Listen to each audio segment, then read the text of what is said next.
हम लोग आज 12th का पहला चैप्टर स्टार्ट कर रहे हैं, जिसको हम लोग इलेक्ट्रोस्टैटिक्स कहते हैं। इसको हिंदी में वैद्युत स्थैतिकी भी कहा जाता है। सबसे पहले इस इलेक्ट्रोस्टैटिक्स का मतलब क्या है? इलेक्ट्रोस्टैटिक्स में हम किन चीज के बारे में पढ़ते हैं? तो हम चार्ज के बारे में पढ़ते हैं। और कैसा चार्ज? जो चार्ज आपका रेस्ट के अवस्था में हो, जो चार्ज रेस्ट की अवस्था में हो, वैसे चार्ज के बारे में हम लोग किस टॉपिक में पढ़ते हैं? इलेक्ट्रोस्टैटिक्स। तो इस चैप्टर में हम लोग को कौन कौन सा पॉइंट देखना हो? सबसे पहले आपका टॉपिक स्टार्ट होगा चार्ज से। चार्ज के बाद आपको इसमें कूलम्ब्स लॉ बताया जाएगा। कूलम्ब्स लॉ के बाद इसमें इलेक्ट्रिक फील्ड के बारे में बताया जाएगा, जिसको विद्युत क्षेत्र कहते हैं। इसके बाद इसमें इलेक्ट्रिक पोटेंशियल के बारे में पढ़ाया जाएगा। इसके बाद इलेक्ट्रिक फ्लक्स के बारे में पढ़ाया जाएगा। और उसी के साथ एक और टॉपिक अटैच होता है, जिसे हम लोग गॉस लॉ भी करते हैं। और लास्ट चैप्टर इसमें है, लास्ट सेक्शन जो इसमें है वो है कैपेसिटर। तो इलेक्ट्रोस्टैटिक्स टॉपिक में ये इतने सेक्शन के थ्रू हमको जाना होगा वन बाय वन। तो सबसे पहला सेक्शन कौन है? चार्ज। तो हम चार्ज को यहां डील करते हैं। चार्ज को हिंदी में क्या कहते हैं? आवेश। चार्ज कैसा क्वांटिटी है भाई? तो स्केलर क्वांटिटी है। चार्ज की परिभाषा हम लोग सबसे पहले समझ ले। तो चार्ज की परिभाषा हम लिखेंगे, it is an intrinsic property, it is an intrinsic property of every matter due to which it में electrical interaction with other party, with other matter. अब इसको थोड़ा समझ ले। अब इस परिभाषा को हम यहां पर क्या वर्ड यूज कर रहे हैं? इंट्रिंसिक। इंट्रिंसिक का मतलब होता है बाय नेचर, जो उसे गॉड गिफ्टेड मिला हुआ। यानी हर एक मैटर, इस ब्रह्मांड में जितने भी मैटर हैं, उन सारे मैटर को एक बाय नेचर मतलब गॉड गिफ्टेड एक प्रॉपर्टी मिली हुई है। उस प्रॉपर्टी को हम चार्ज कर सकते हैं। तो हम कह सकते हैं इंट्रिंसिक मतलब गिवन बाय नेचर, जो उसको नेचर के द्वारा मिलता है। हर एक मैटर को ये प्रॉपर्टी मिला हुआ, और इसी प्रॉपर्टी के वजह से वो किसी दूसरे मैटर के साथ इलेक्ट्रिकल इंटरैक्शन करता है। इलेक्ट्रिकल इंटरैक्शन, इंटरैक्शन बोलने में दोनों आ गया, अट्रैक्शन भी आ गया और आपका रिपल्सन भी आ गया। यानी कोई मैटर किसी दूसरे मैटर को अट्रैक्शन भी कर सकता है, यानी आकर्षण भी कर सकता है, या किसी दूसरे मैटर को रिपल्सन भी कर सकता है, प्रतिकर्षण भी कर सकता है। किस प्रॉपर्टी के बेसिस पे? उस प्रॉपर्टी का नाम क्या है? चार्ज। और ये ब्रह्मांड में हर एक मैटर के पास ये प्रॉपर्टी, और वही गॉड गिफ्टेड है बाय नेचर। नेक्स्ट इसकी यूनिट के बारे में हम बात करेंगे। चार्ज, चार्ज का एसआई यूनिट होता है कूलम, जिसको हम लोग सी से भी डिनोट करते हैं। इसका सीजीएस यूनिट,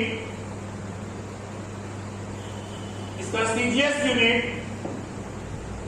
स्टैट कूलम होता है। इसी सीजीएस यूनिट को इलेक्ट्रोस्टैटिक यूनिट भी कहते हैं।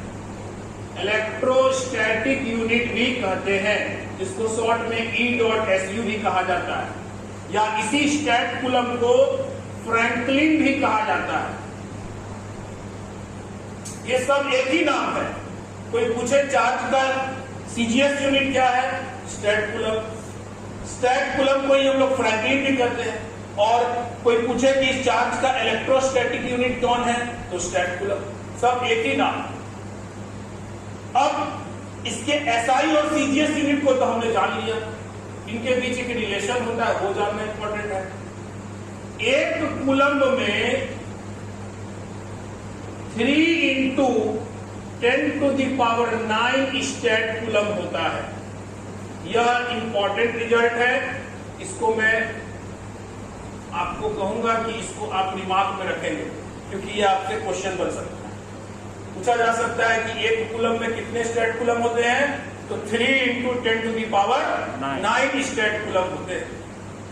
नेक्स्ट, हम लोग शुरू से ये बात पढ़ते आए हैं कि किसी भी क्वांटिटी का सिर्फ एसआई और सीजीएस यूनिट ही नहीं होता, उनके अलावा भी कुछ यूनिट्स होते हैं जिन्हें हम प्रैक्टिकल यूनिट्स करते हैं। जैसे आप फोर्स की बात कर लीजिए, फोर्स का एसआई यूनिट न्यूटन होता है, सीजीएस यूनिट डाइन होता है, और उसका फोर्स का इनके अलावा भी एक यूनिट होता है केजी वेट। तो जरूरी हम लोग क्या देखते आए शुरू से कि एसआई और सीजीएस के अलावा भी क्वांटिटी के और भी यूनिट्स होते हैं जिन्हें हम लोग प्रैक्टिकल यूनिट्स करते हैं। उसी तरह से चार्ज का और भी यूनिट्स, वो यूनिट्स उनको अगर हम प्रैक्टिकल यूनिट करके हम उनको एक जगह लिख लें। सबसे पहला एबी कूलम्ब, जिसको एब्सोल्यूट कूलम्ब कहा जाता है, और इसे इलेक्ट्रोमैग्नेटिक यूनिट भी कहा गया है। इलेक्ट्रोमैग्नेटिक यूनिट, जिसको शॉर्ट में EMU कहा गया है। एब्सोल्यूट कूलम्ब इसका पूरा नाम है, लेकिन हम लोग लिखते क्या है, एबी कूलम्ब। एक एबी कूलम्ब में आपका 10 कूलम्ब होता है। ये रिजल्ट भी आपके लिए इंपॉर्टेंट हो गया परीक्षा के पॉइंट ऑफ व्यू से, कि अगर आपसे पूछा जाए कि एक एब्सोल्यूट कूलम्ब में कितने कूलम्ब होते हैं, तो क्या बोलेंगे, 10 कूलम्ब होते हैं। अब एबी कूलम्ब का रिलेशन आप स्टेट कूलम्ब से भी निकाल सकते हैं, कि अगर एक कूलम्ब में 3 × 10⁹ स्टेट कूलम्ब है और एक एबी कूलम्ब में 10 कूलम्ब है, तो आप यहां से कह सकते हैं कि एक एबी कूलम्ब में 3 × 10⁻10 स्टेट कूलम्ब।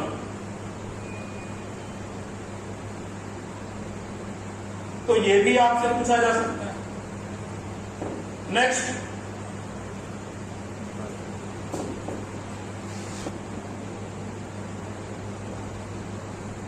बोलिएगा, स्टार्ट।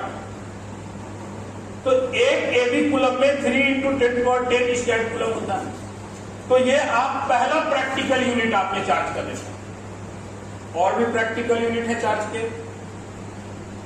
दूसरा प्रैक्टिकल यूनिट जो चार्ज का होता है वो होता है एम्पियर आवर।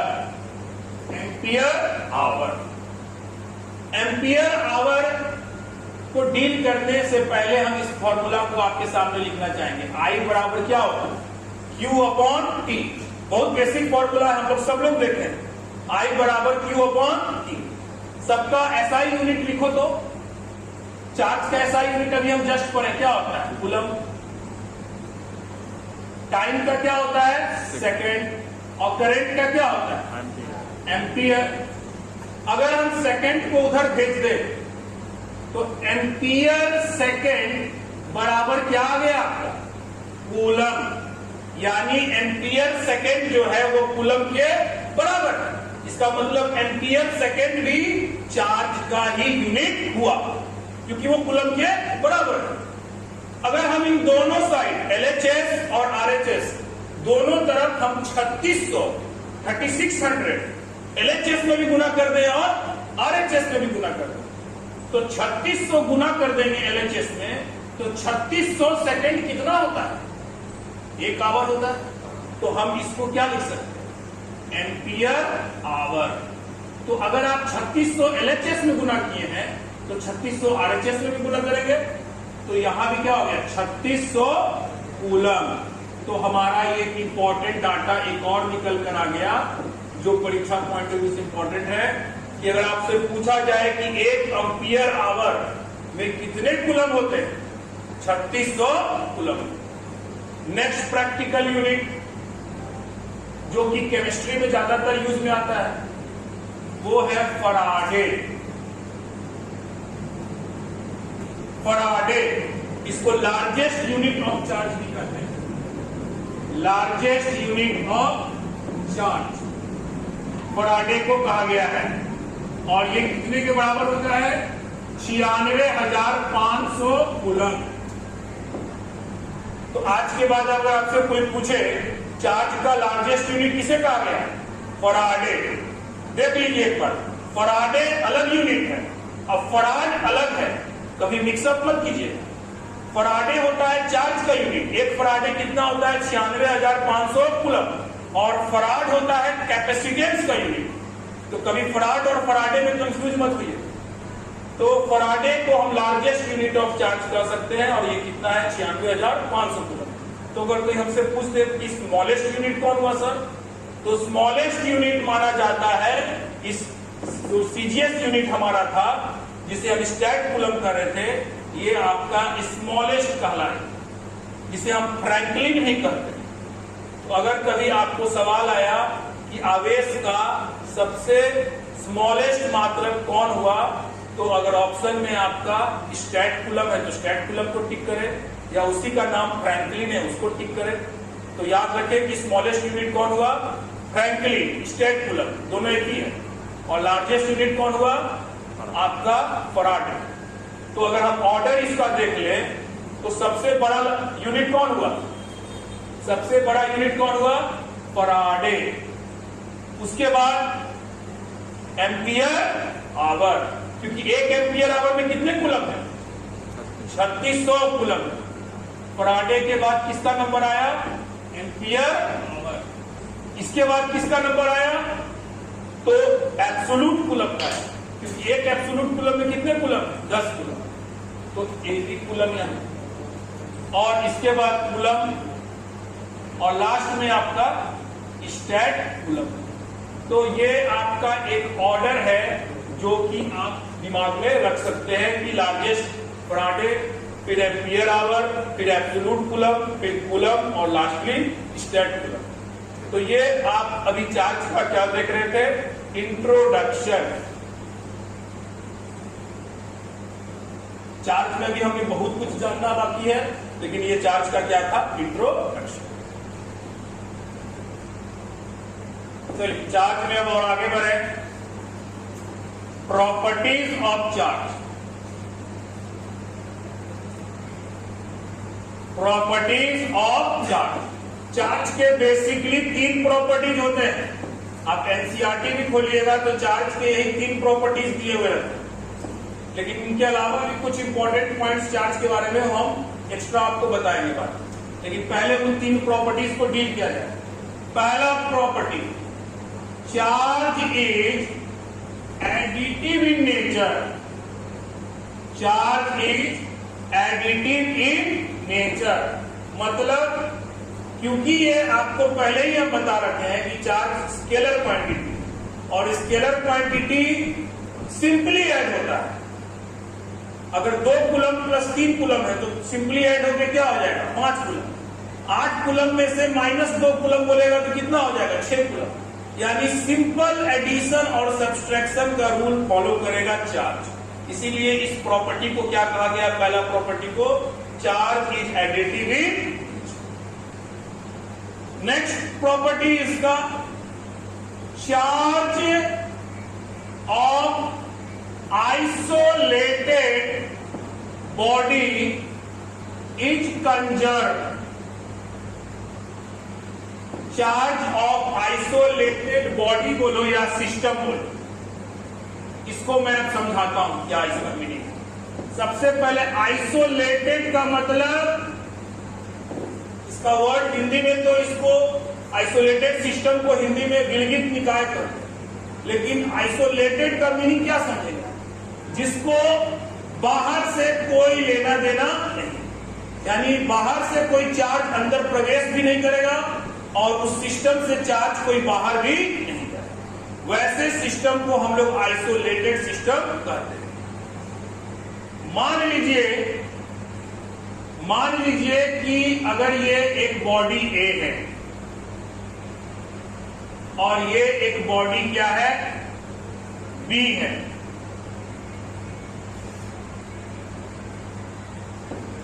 अगर ये इसके पास चार्ज क्या है, Q1, और इसके पास चार्ज क्या है, Q2।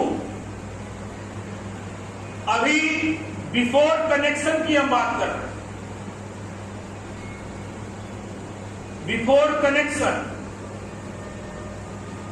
अगर कनेक्शन कर दिया जाए इस ए बॉडी और बी बॉडी को किसी भी वायर से, तो क्या लगता है, मान लो कि अगर ये चार्ज Q1 Q2 के चार्ज से क्या था, या ये भी लिखने की जरूरत नहीं है, सिंपल सा बात मैं आपको समझा रहा हूं। चार्ज कहां से कहां फ्लो करता है, चार्ज हमेशा हाई पोटेंशियल से फ्लो करता है लो पोटेंशियल की तरफ।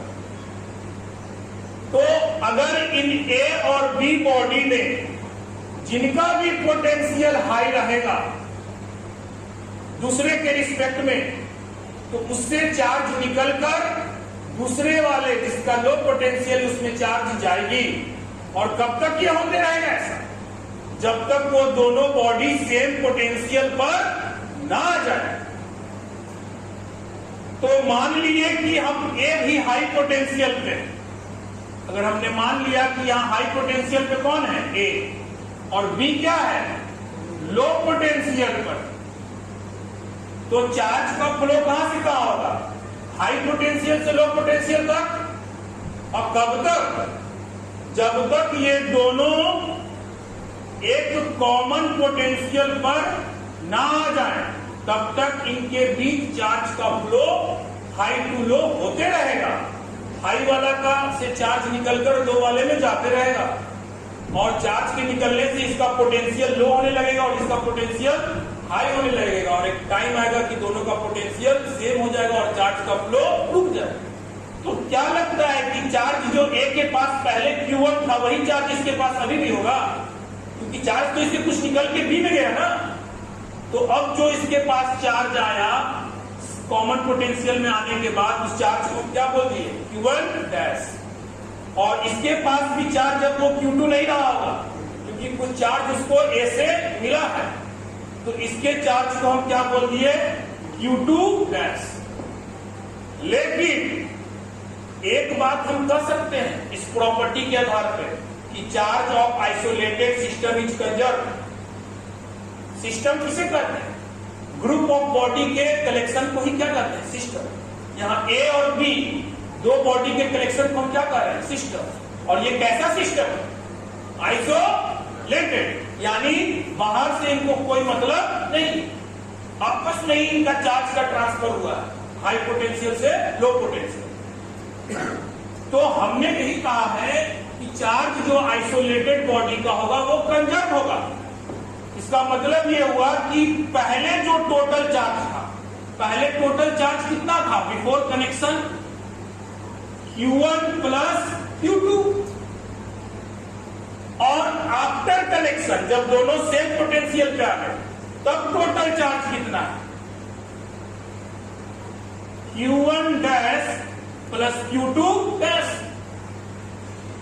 तो ये जो प्रॉपर्टी है जिसको हम कंजर्वेशन ऑफ चार्ज कहते हैं, यह प्रॉपर्टी यही कहलाती है कि जो टोटल चार्ज इस सिस्टम का पहले था बिफोर कनेक्शन, जब दोनों अलग अलग पोटेंशियल पे थे, और अब जो टोटल चार्ज है जब वो दोनों बॉडी एक कॉमन पोटेंशियल पे आ गए, वो दोनों वैल्यू क्या होगा, टोटल चार्ज का सेम होगा।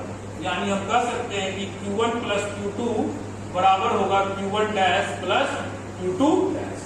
तो ये रिजल्ट हम कहां से लिख रहे हैं, on basis of conservation of charge. Next point, एक मॉडर्न फिजिक्स में आप लोग पढ़ते हैं पेयर प्रोडक्शन। पेयर प्रोडक्शन, उसमें होता क्या है कि एक फोटोन, पेयर प्रोडक्शन में फोटोन की एनर्जी कितनी होती है, hν, और वो फोटोन जो है वो इलेक्ट्रॉन और पॉजिट्रॉन पैदा करता है।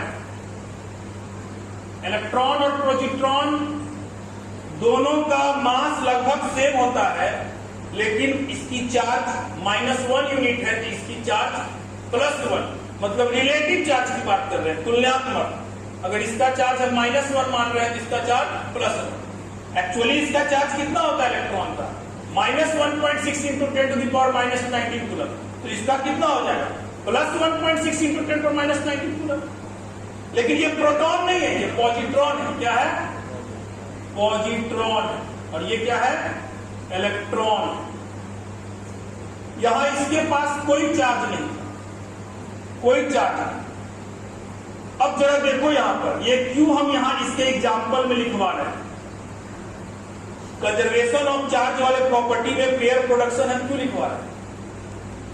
पहले नेट चार्ज कितना था? 0। अभी भी नेट चार्ज कितना है? जोड़ो, -1 और +1 जुड़ के कितना हो जाए? तो चार्ज क्या रहा? इस प्रोसेस में कंजर्व रहा कि नहीं रहा? तो ये क्वेश्चन है इंपॉर्टेंट, आपको कई सेट्स में भी मिलेगा कि पेयर प्रोडक्शन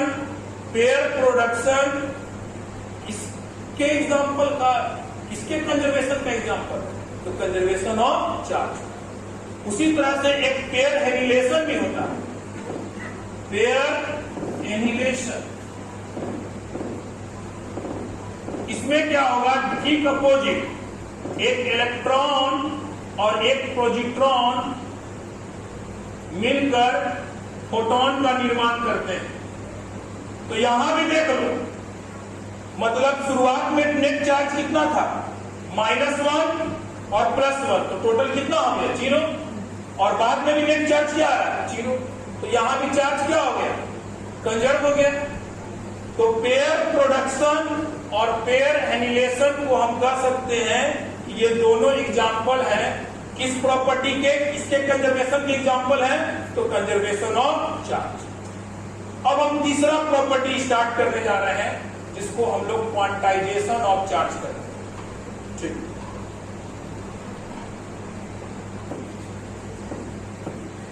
चलिए थर्ड प्रॉपर्टी है आपका क्वांटाइजेशन ऑफ चार्ज, जो कि इन सब प्रॉपर्टीज में सबसे महत्वपूर्ण प्रॉपर्टी माना जाता है। क्वांटाइजेशन ऑफ चार्ज, क्वांटाइजेशन का मतलब हुआ एक तरह का रिस्ट्रिक्शन। जैसे मैं इसको एक बहुत ही सिंपल एग्जांपल से, डे टू डे लाइफ के एग्जांपल से समझाता हूं। आप एटीएम से जो पैसा निकालते हैं, अगर मैं कह दूं आपको कि जाइए एटीएम से पैसा निकाल के आइए 165 रुपया, क्या आप 165 रुपया निकाल सकते हैं? नहीं निकाल सकते। आप जब भी वहां पैसा निकालेंगे एटीएम से, तो 100 के मल्टीपल में ही निकालेंगे। 100 निकलेगा, 200 निकलेगा, 300 निकलेगा, 400 निकलेगा, 1000 निकलेगा, लेकिन आप 165 रुपया नहीं निकाल सकते। तो ये क्या है? एक तरह रिस्ट्रिक्शन, कि जब भी एटीएम से पैसा बाहर आएगा तो वो 100 के मल्टीपल में आएगा। उसी तरह से चार्ज में भी ये बात लागू होने जा रहा है कि किसी भी बॉडी के पास जो चार्ज होगा, वो कोई मनचाहा चार्ज नहीं हो सकता। जिस तरह एटीएम से निकलने वाला पैसा कोई मनचाहा रुपया नहीं हो सकता है, जब भी होगा तो 100 के मल्टीपल का ही होगा। उसी तरह से किसी भी बॉडी का चार्ज मनचाहा नहीं हो सकता। जब होगा तो इलेक्ट्रॉन का जो चार्ज होता है E, उसके इंटीग्रल मल्टीपल का होगा। जस्ट लाइक जो एटीएम से पैसा निकलता है वो 100 के मल्टीपल का हो सकता है, और किसी बॉडी का चार्ज E के मल्टीपल का हो सकता है, चाहे पॉजिटिव हो या निगेटिव। तो सबसे पहले हम आपको एक बात डील कर दें कि चार्ज पैदा कैसे हो रहा है। अगर कोई दो बॉडी है, ये ए बॉडी और ये बी बॉडी, अगर इसमें से एक इलेक्ट्रॉन निकलता है, एक इलेक्ट्रॉन किसमें से निकल रहा है? ए से निकलकर किसमें जा रहा है? बी। तो इलेक्ट्रॉन जब इसमें से निकल रहा है तो जिससे इलेक्ट्रॉन निकलता है वो कैसा चार्ज हो जाता है? पॉजिटिव चार्ज हो जाता है। और जिसमें इलेक्ट्रॉन जाता है वो क्या हो जाता है? निगेटिव चार्ज हो जाता है। ये सब क्यों इलेक्ट्रॉन के निकलने से पॉजिटिव हो रहा है और क्यों इलेक्ट्रॉन के आने से निगेटिव हो रहा है, ये बहुत ही बेसिक चीज है। आप 9th में पढ़े होंगे कि एक एटम न्यूट्रल होता है, उसमें इलेक्ट्रॉन और प्रोटॉन की संख्या क्या होती है? बराबर होती है। और जो चार्ज इलेक्ट्रॉन का माइनस में है उतना ही चार्ज प्रोटॉन का प्लस में। तो अगर मान लीजिए कि उस एटम से एक इलेक्ट्रॉन निकल गया, सपोज हम कैल्शियम की बात करें, तो कैल्शियम का एटॉमिक नंबर कितना होता है? 20। उस यानी एटॉमिक नंबर यानी जितना एटॉमिक नंबर होता है उतना ही उसमें प्रोटॉन की संख्या होती है। यानी इसमें 20 प्रोटॉन है और एटम में जितने प्रोटॉन होते हैं उतने ही इलेक्ट्रॉन होते हैं। यानी 20 प्रोटॉन और 20 इलेक्ट्रॉन। तो 20 प्रोटॉन का नेट चार्ज कितना हुआ? Plus 20e। अब 20 इलेक्ट्रॉन का कितना हुआ? Minus 20e। और जब उसमें से एक इलेक्ट्रॉन निकल जाएगा तो प्रोटॉन तो 20 का 20 बचा रह गया, इलेक्ट्रॉन क्या हो गया? 19 हो गया। तो 19 इलेक्ट्रॉन 19 प्रोटॉन के चार्ज को कैंसिल कर देगा, लेकिन एक प्रोटॉन का चार्ज बच जाएगा कि नहीं बच जाएगा? इसीलिए उसमें क्या चार्ज आ जाएगा? प्लस ई। इलेक्ट्रॉन जिससे निकला और जिसमें इलेक्ट्रॉन गया वही कॉन्सेप्ट कि मान लीजिए इसके पास पहले से इलेक्ट्रॉन और प्रोटॉन जो था वो सेम नंबर में था, लेकिन एक एक्स्ट्रा इलेक्ट्रॉन घुस गया उसमें। तो इस जो एक्स्ट्रा इलेक्ट्रॉन चला गया उस इलेक्ट्रॉन का जो चार्ज है माइनस ई, वो तो उस पर एक्स्ट्रा बच जाएगा। यानी जो इलेक्ट्रॉन घुस गया उसके पास, जो एक इलेक्ट्रॉन घुस गया उसके पास कितना चार्ज आया? Plus 1.6 into 10⁻19 coulomb. और जो गेन किया उसके पास माइनस 1.6 इंटू 10⁻19 कूलम। अगर 2 इलेक्ट्रॉन जाता तो प्लस 2 इंटू 1.6 इंटू 10⁻19 कूलम होगा। यहाँ पे माइनस 2 इंटू 1.6 इंटू 10⁻19 कूलम होगा। वैसे 3 के लिए, 4 के लिए मान लो कि कितने इलेक्ट्रॉन चले गए? n इलेक्ट्रॉन चले गए। कितने इलेक्ट्रॉन चले गए निकलकर? तो इसके पास कितने चार्ज आ जाएंगे? n into 1.6 into 10⁻19 coulomb. और इसके पास minus n into 1.6 into 10⁻19। Clear?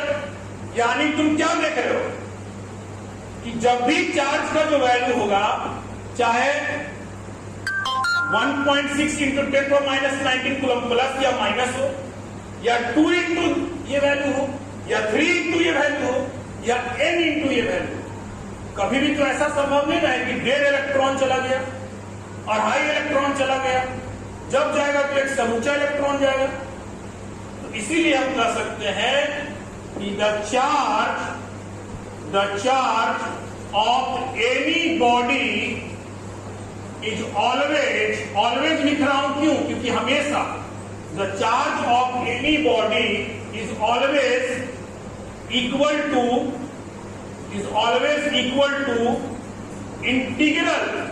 Integral multiple of e. E हम इसी वैल्यू को कहते हैं। ई किस वैल्यू को कहते हैं? ई का वैल्यू है 1.6 इंटू 10⁻9। यानी किसी भी बॉडी का जो चार्ज है Q, वो जब भी होगा तो E के इंटीग्रल मल्टीपल का, यानी E का इंटीग्रल मल्टीपल क्या? n। जहां n का वैल्यू क्या हो सकता है? 1, 2, 3 so on। और ये चार्ज अगर इलेक्ट्रॉन उससे निकल रहा है तो प्लस चार्ज आएगा और इलेक्ट्रॉन वो रिसीव कर रहा है तो माइनस। यानी यहां पर हम प्लस माइनस दोनों रिसीव कर सकते हैं। तो यही था आपका क्वांटाइजेशन ऑफ चार्ज, कि जब भी किसी बॉडी के पास चार्ज आएगा तो E के मल्टीपल का, E के इंटीग्रल मल्टीपल का होगा। अगर लूज कर रहा है तो प्लस होगा और गेन कर रहा है तो माइनस होगा। अब इस पे हमको कुछ अच्छे क्वेश्चंस को डील करना है, ठीक है? अभी जस्ट हम लोग क्वांटाइजेशन ऑफ चार्ज को समझे, और कल जब हम क्लास आपका फिर से देंगे तो इसी क्वांटाइजेशन ऑफ चार्ज पे कुछ क्वेश्चंस हैं जिसको हम आपके सामने डील करेंगे, जो कि कई एग्जाम्स में पूछे गए क्वेश्चंस हैं। और हम लोग इस तरह से चार्ज टॉपिक को क्वांटाइजेशन ऑफ चार्ज के साथ क्वेश्चन करेंगे और प्लस चार्ज के बारे में कुछ और इंपॉर्टेंट पॉइंट्स हैं जो कि कुछ थियोरेटिकल क्वेश्चंस बनते हैं चार्ज के रिगार्डिंग, वो भी कल की क्लास में हम डिस्कस करेंगे। ठीक है।